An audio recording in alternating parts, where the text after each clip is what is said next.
Монголчууд маань манай хүмүүс маань нэг өвчнөдөө тэмцэх тал дээр их муу юм байна.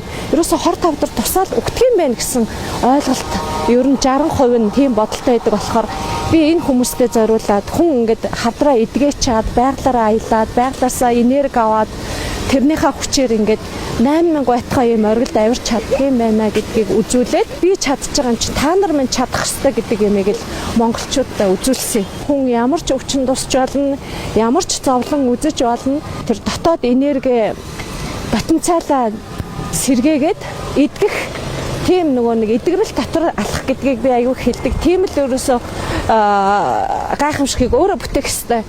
Батишиг хөхний хорт хавдраа 2 дугаар шатанд нь онцлуулж байжээ. Одоо тэрээр хавдраа даван туулаад 1 жил болсон байна. Хавдрын эмчилгээгээ дуусгаад тэрээр Гимлаа нурууны Манслуу хоригдолд гарах зорилт тавьж Монголын анхны тус оргил давирсан эмэгтэй уулчин болж байсан түүхтэй. Одоо тэрээр дэлхийн хамгийн өндөр оргил болох Эверестийн оргилд давирсан 3 дахь монгол эмэгтэй болсон байна. Түүнийг Балбулсын нийслэл Катманду хотод байхад нь холбогдлоо.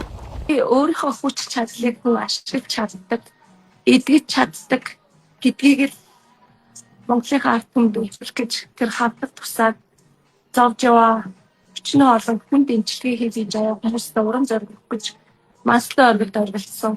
Тэгээд үнэхээр эдгэрэл гэдгийг мэдэрсэн.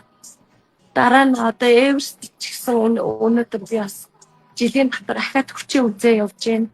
Үнэхээр бас хүн чаддсан байна гэдгийг харуулах гэж байна. Чи угаасаа нэг хийлч ирдэггүй хийлч ирдэг болохоор ямар ч хүн эдгэх тийм нэг цацтай хүч гэж байдаг шүү. Тэрийг ашиглаарай. Миний нэг хэлэх туртай байдаг. Өгч чадсан чинь эдгэж чаднаа гэж бас хэлэх ёстой. Тэрийг даван туулагч нартаа өнөөдөр ирч хүч эрг сайхан энергийг бэлгэлье гэж бодож байна. Дэлхийн дээвэр оргил болох 8848 м 86 см өндөрөөс ийхүү мэдчилж байна. Хавдар чинь нөгөө 5 жил хавдартайгаа тэмцсэн Монгол хүн ч гэсэн тэ өнөөдөр өвхөх биш, өвхийн талаар бодох ш. Харин том мөрөөдөлтөй, том сэтгэл зүйтэй, дотоод хүчээ эдгэх тийм чадвартай, сэргээх чадвартай байж ич тэгээд энэ их хүч чадлыг даван туулна гэдэг мөрөөдлөөр би Эверестэд авирсан.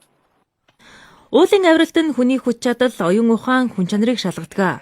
Уулчин Батишиг уулын спортод хөл тавьснасаа хойш өөрийн бэрхшээлээсээ салж бусдад хавдрыг даван туулах итгэл өгч байгаа нэгэн юм.